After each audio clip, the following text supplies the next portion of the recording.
Welcome to The Alchemist's Archives, Unlocking the Secrets of Matter, the first book in the Locked Room Legacy book series. Written by Merle N. Sage. Please visit thelockedroomlegacy.com for more information.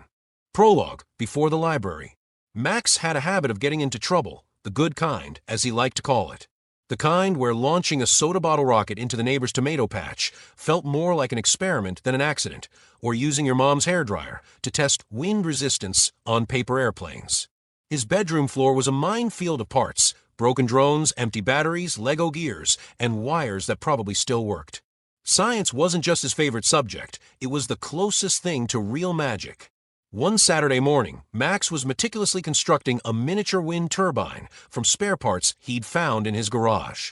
He carefully shaped the blades from thin sheets of aluminum, adjusting their angles with precise measurements to capture the maximum amount of airflow.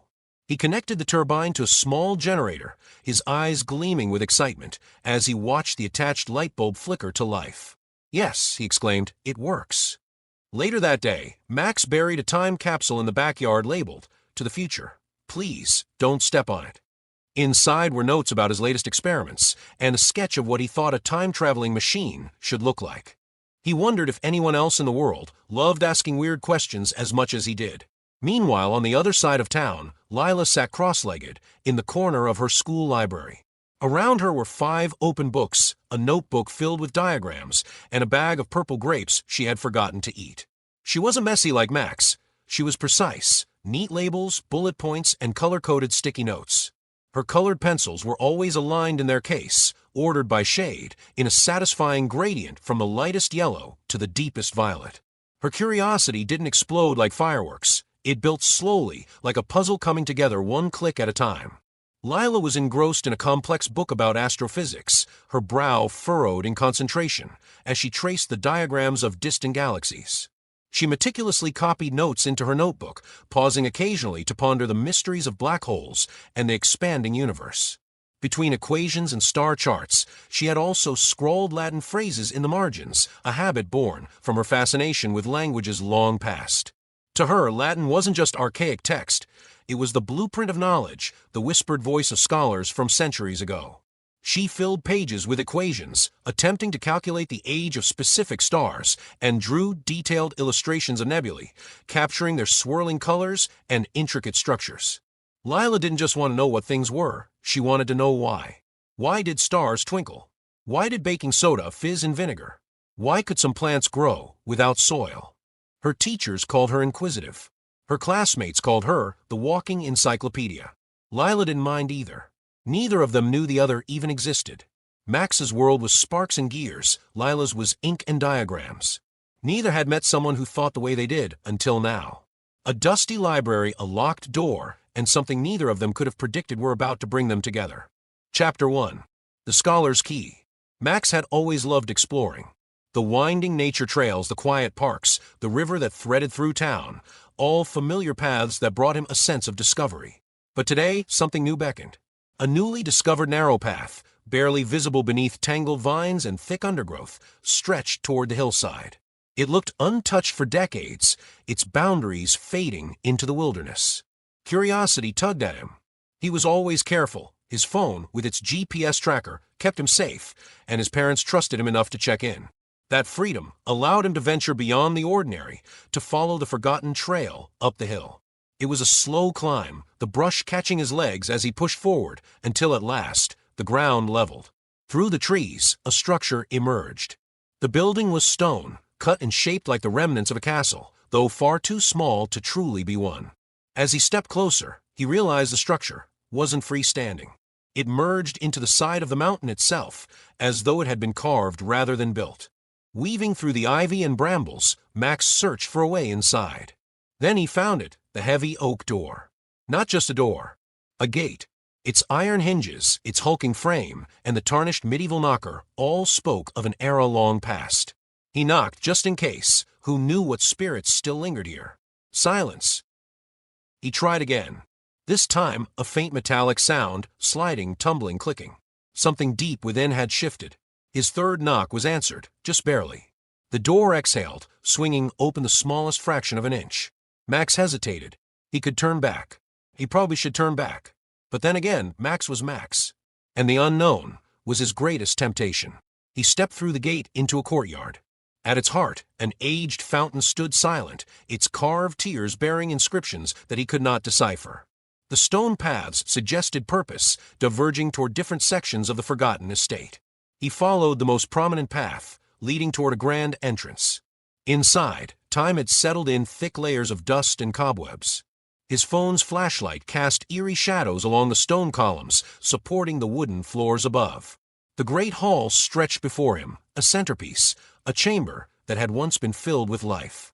Narrow passageways branched from it like veins, corridors leading deeper into mystery. One hallway caught his attention, not because of what was there, but because of what wasn't. No adornments, no symmetry, just a whisper of air shifting from the darkness beyond. He moved forward. The hallway wound deep into the mountainside until only one door remained at its end. The iron hardware mirrored the gate outside, its lock formidable. He took out his Swiss Army knife, considering his options, until the door groaned and swung open on its own. Beyond it, a library. Shelves loomed in the dim light, lined with old leather-bound volumes and weathered journals. At the center of the room stood a table, small but striking, as though it once cradled a book of great importance. Now it was empty. Only a framed letter remained. Max brushed dust from a glass, scanning the handwritten note, dated 1923, from a very library he had passed earlier that day. Dear esteemed patron and Magister Merle N. Sage, it is with the utmost appreciation that we extend our sincere gratitude for your generous contribution of Mysteries of Matter to the Thrimsford Municipal Public Library's rare book collection. This distinguished volume, steeped in the wisdom of scientific inquiry beyond its era, shall serve as a beacon to all inquisitive minds who walk our halls.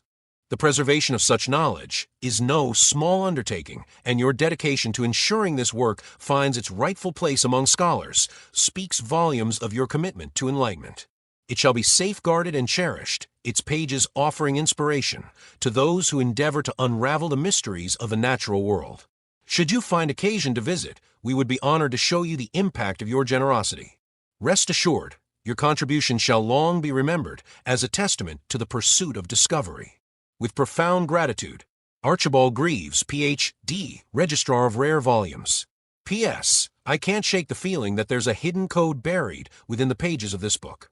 Have you uncovered any clues on how to break it? Max felt his breath hitch. That was all it took. He shoved the letter back into place and hurried toward town. The library was waiting. Lila preferred the company of books over people. While classmates chattered through lunch or swapped stories between lessons, she found solace in the quiet corners of the library. Words, equations, symbols, all of them carried meaning, locked behind layers she could spend hours unraveling. Science fascinated her. Latin called to her. And puzzles. Puzzles were irresistible. Today, she had a new mystery. The library was familiar, every aisle, every volume. But this time, something felt different. One of the librarians at Thrimsford Municipal Public Library knew of her passion and had mentioned an unusual donation from decades past, a rare book tucked away in the special collections. She had come across it and thought Lila would be thrilled to examine it. Mysteries of Matter. The name alone intrigued her. When she asked about it, she was met with a knowing smile and simple reply from Mrs. Harrow. Some books choose their readers. Perhaps this one is meant for you. The quiet hush of the library wrapped around them as she followed Mrs. Harrow deeper into its heart. The glow from wall sconces cast elongated shadows across the worn carpet, and the soft creak of ancient wooden shelves filled the silence. They passed rows of books that smelled of history, leather-bound volumes stacked high, delicate gold lettering shimmering beneath dim lighting. As they walked, the air grew cooler, the scent of parchment thickening. The deeper they went, the more the space felt untouched by time, as if the weight of knowledge itself had settled here and refused to fade. At last they reached the heavy oak door, marked Rare Collections.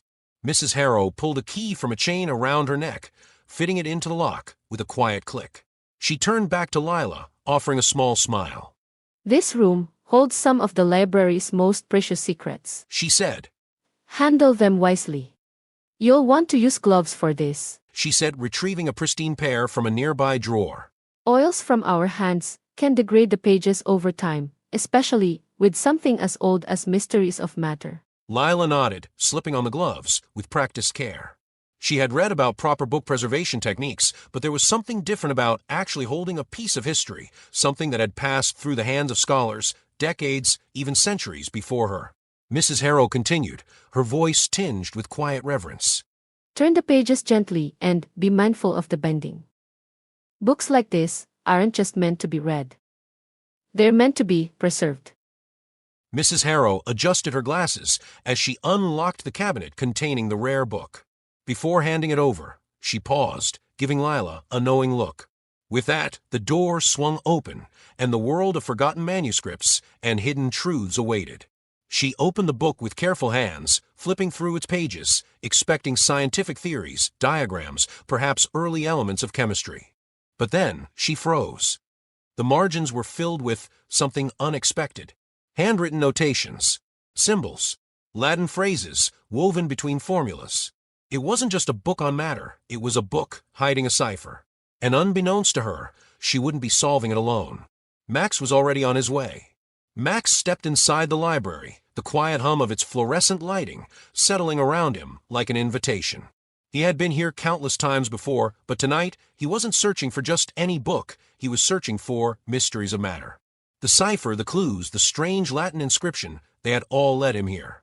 He approached the front desk, where an older librarian, Mrs. Harrow, was organizing a stack of ancient-looking tomes. She adjusted her glasses as he neared, giving him the kind of knowing glance reserved for regular visitors. Back again, Max, She said, a hint of amusement in her voice. He nodded. Yeah, actually I had a question. I was hoping to take a look at a book from the rare collection. It's called Mysteries of Matter. The librarian's fingers paused over the books in front of her. Then slowly she nodded. Ah, that one. She mused. Not a request I hear often. It's quite a peculiar piece. She set down the book she had been holding. I believe someone else is looking into it as well. Follow me. Max followed Mrs. Harrow through the quiet corridors of a library, the soft echo of their footsteps bouncing off the towering shelves. The deeper they ventured, the heavier the air felt, thick with age, with stories waiting to be uncovered. The scent of worn parchment and polished wood wrapped around him, a silent promise of discovery. They approached the rare collections room, its heavy oak door standing like a sentinel to the past. Mrs. Harrow retrieved a brass key from the chain around her neck, slipping it into the lock with practiced ease. With a quiet click, the door yielded, swinging open, just enough to reveal a warm pool of lamplight. Inside, Lila was already hunched over the grand wooden table, the book carefully opened, in front of her, gloved hands resting lightly on the pages.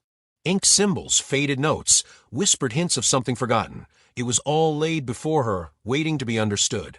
Mrs. Harrow gestured toward her. This is Lila. She's been studying the book for some time now.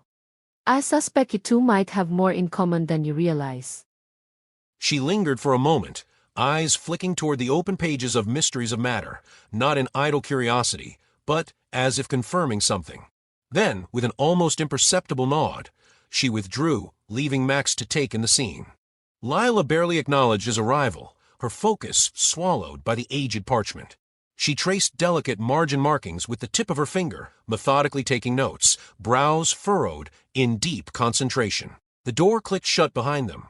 Adjusting her gloves, Lila finally looked up, her deep-set curiosity flashing behind her glasses. Careful. She warned, motioning toward the book. Old texts like this are fragile. Oils from our skin can wear down the pages, and too much pressure could damage the binding. She turned a page with precise care. Always handle them gently. Preservation is just as important as discovery. Max studied her, noting the reverence in her tone. Lila eyed him for a moment, then asked, measured and deliberate. What do you know about the cipher? Max blinked. Wait, so there is a cipher? I was guessing, but I wasn't sure. This book? She murmured, more to herself than to him. It's hiding something. Max leaned forward, a grin tugging at the corner of his mouth. Then, let's figure out what. And just like that, the mystery deepened. The book lay open between them, its symbols and faded ink staring back like a challenge. The mystery had brought them together. Now the real work began. Several weeks later, stacks of notes and half-filled pages of theories lay scattered among reference books, encircling Lila as she pushed her glasses up the bridge of her nose. Late nights poring over ancient texts had etched their mark, weariness in her posture, determination in her gaze. Max, his eyes glued to the intricate patterns, nodded. He recognized the symbols, or at least some of them. I've seen similar markings in old alchemy texts. He confirmed, pulling out a well-worn copy of the complete Alchemist's handbook from his backpack. Many of these symbols tie back to the 4 classical elements: earth, air, fire, and water. But there are others, symbols representing processes, transformations. Excitement flickered across her face before she masked it, fingers tapping the edge of a carefully annotated page. It's hidden between alchemy symbols and a Latin inscription, she murmured, tapping the edge of a carefully annotated page. We've been at this for weeks, cross-referencing texts, deciphering faded letters, chasing connections that led nowhere. She let out a breath, glancing toward the nearest pile of discarded theories. Repeated trips to the library, late-night debates, and more ink stains than I care to admit. And now we're close. I can feel it. She motioned to the seat across from her. You can actually help if you want to. Max grinned, sliding into the chair. That's why I'm here. The first clue had been subtle, a faint series of annotations buried in the edges of mysteries of matter. At first glance, the handwritten symbols seemed like the musings of a scholar, but Lila's sharp eyes caught the patterns. Alchemy symbols, disguised among the formulas. At first, they only noticed fragments of Latin, single words, or broken phrases scrawled between diagrams. Sapientia appeared in one margin, half faded beneath an old water stain. Elsewhere, a nearly illegible altitudin was inked beside a drawing of planetary metals. It wasn't until they compared notes, scouring through each page, under careful lamplight, that they realized the scattered pieces weren't separate musings. They were part of something whole. Max leaned in, excitement flickering in his eyes. It's a message. Someone meant for this to be found. But by whom? And more importantly, why now? As the days passed, they worked through the cryptic message, chasing theories. Was gold literal or symbolic? Was the third step a stair? A shelf? A passage in the book itself? Lila had initially believed the inscription referred to stairs, a physical third step leading to a hidden compartment. Max had eagerly searched every staircase in the library, counting steps, inspecting engravings, testing loose floorboards. An entire afternoon had been spent pacing the main hall, scanning the old stone stairway leading to the attic archives. Nothing revealed itself, no markings, no secret compartments. Just dust and worn wooden treads. Later that evening, flipping through her notes, Lila frowned. We're missing something, she muttered. The symbols don't point to movement, they point to placement. Max sighed, tossing a pencil onto the desk. So not stairs. Then what? She tapped a finger against the crescent moon symbol. Elevation. Not stepping up, looking up. Max furrowed his brows. Looking up at what? Lila flipped through her notes, tracing the ink of a nearly faded marking, the Earth symbol, tucked beneath a planetary diagram. This might be the key, she murmured. Earth. Third planet from the sun. Max straightened. The third step. It's not movement, it's position. It was sending them to a specific place in the rare collections room. The realization unraveled slowly over days of careful study. Max, energized by the discovery, helped decode what he could, but Lila was the one truly obsessed. She combed through every reference book she could find, cross-checking the symbols against texts on medieval alchemy and cryptography. One by one, their meanings took shape. A crescent moon, moon. Elevation, wisdom hidden above. An upside-down triangle with a slash, earth. Solid foundations. Third planetary body. A circle with a dot in the middle, gold. Rarity, knowledge safeguarded. And finally, the full Latin inscription emerged, hidden between ink diagrams and faded sketches. Sapientia in sublime, tertius gradus revelabit. In fine locum servat aurum absconditum. Wisdom is found in the heights, the third step shall reveal it. In the end, gold guards its secret place. Max leaned back, staring at the translation. It's giving us directions, isn't it? Lila tapped her pen against the desk, thinking. It is telling us something is hidden. We need to find the third step, whatever that means. Then one evening, she sat up suddenly, flipping pages furiously. Max watched in silence as she scribbled notes, tracing lines through different sections of the book. Then her pen halted. Her conclusion sent chills down his spine. Lila was beaming. The cipher doesn't lead to another passage in the book or a different location in the library. It leads to a specific shelf in this very rare books room. The third row from the last. Top shelf. Marked in gold. The final hiding place. Max shot to his feet. We have to check it. Right now. Before Lila could respond, the sound of approaching footsteps interrupted them. Mrs. Harrow appeared in the doorway, brows slightly raised, eyes flicking between them, and the open books scattered across the table. You're both still here. She asked, adjusting the rare volume cradled in her arms. I was just going to reshelve Mysteries of Matter before locking up. Max and Lila exchanged a glance. Time had completely slipped past them. Mrs. Harrow set the book carefully back into its designated place and locked the case. You'll have to come back another day to continue, she said, walking then to the circulation desk. Lila exhaled, frustration pressing against her patience, but she knew there was no arguing. Mrs. Harrow motioned toward the exit. Come along then. The library isn't going anywhere. Max hesitated for just a moment, gaze lingering on the rare books room door, the answer just beyond reach.